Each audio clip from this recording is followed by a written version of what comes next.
सद्गुरुदेव जी की जय। सभी भक्त आत्माओं से प्रार्थना है कि मालिक इस चैनल को like, comment, share and subscribe करें। सत साहिब जय बंदी छोड़ की। आपने इनकी कमाई को संग्रहित करना है, सुरक्षित रखना है। किसी को आशीर्वाद नहीं देना, किसी को कोई दुआ या बद दुआ नहीं देना। बद दुआ दोगे तो भी आपकी पुण्य अक्षीण होंगे, और किसी को आशीर्वाद दोगे तो भी आपके भक्ति कमाई समाप्त होगी, खर्च होगी।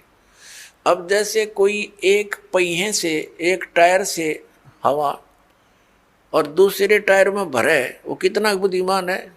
दोनों कंडम,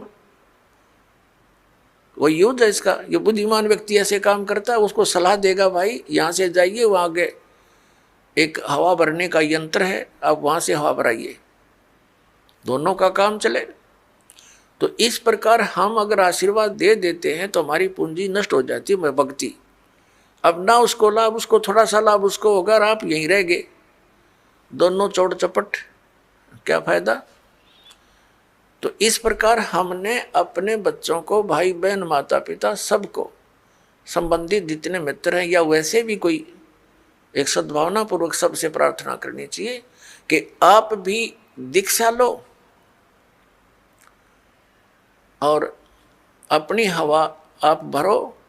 जैसे एक पंप दे दिया जाता है साइकिल में हवा भरने का, तो सब ले लो पंप और अपनी भरो हवा, जब जरूरत पड़े फुल करो और चलो गाड़ी पर, सवारी पर। तो कहने का भाव ये है कि इसी प्रकार ये गुरुदेव जी से दीक्षा लेकर के आप स्वयं अपने भक्ति मंत्र के जाप साधना के द्वारा अपने टायर में हवा स्वयं भरो और फिर चलो।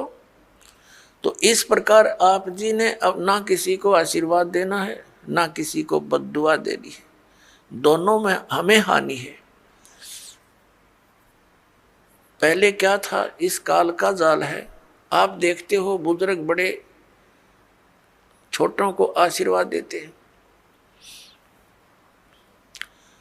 और बड़े उनके चरण छूते हैं, क्योंकि पहले जो एक आपने देखा होगा, एक पाग सिस्टम है। पाग जैसे पिता की मृत्यु के उपरांत बड़े पुत्र को एक पाग बांधी जाती थी, पगड़ी, और फिर वो पिता वाले कर्म वो करता था। आप पिछला इतिहास देखिएगा तो उसमें क्या होता है कि वो आशीर्वाद देने वाला अपनी पूंजी नष्ट करता है और उनको आशीर्वाद देता। जैसे आपने देखा होगा, एक पुत्र वधू अपनी सास के पैर दबाती है, या किसी और बड़ी बूढ़ी के उसके पास बैठी है उसके पैर छूती है, वो उसको दुआ देती है, पुत्रवती हो, तेरे बेटे हो, पुतों फड़िए दूध दो, नहाइए, इस तरह के देते हैं। तो वो बुढ़िया के पास दो चवन्नी थी, वह तो पुत्र वधू को दे दी, आप खाली होगी, आगे चारदर है ही नहीं। तो इस प्रकार हमने अपनी इस भक्ति को बर्बाद नहीं करना है, ना किसी पुत्र वधू को आशीर्वाद देना है। पुत्र वधू को भी परमात्मा से जोड़ दे, बेटी अपनी कमाई कर, और तेरा भी कल्याण हमारा भी कल्याण होगा। अपने आत्माओं, परमात्मा कहते हैं, मेर तेर की जेवड़ी यू बड़ बंदा संसार, एक कबीरा ना बंदा जो है नाम आधार।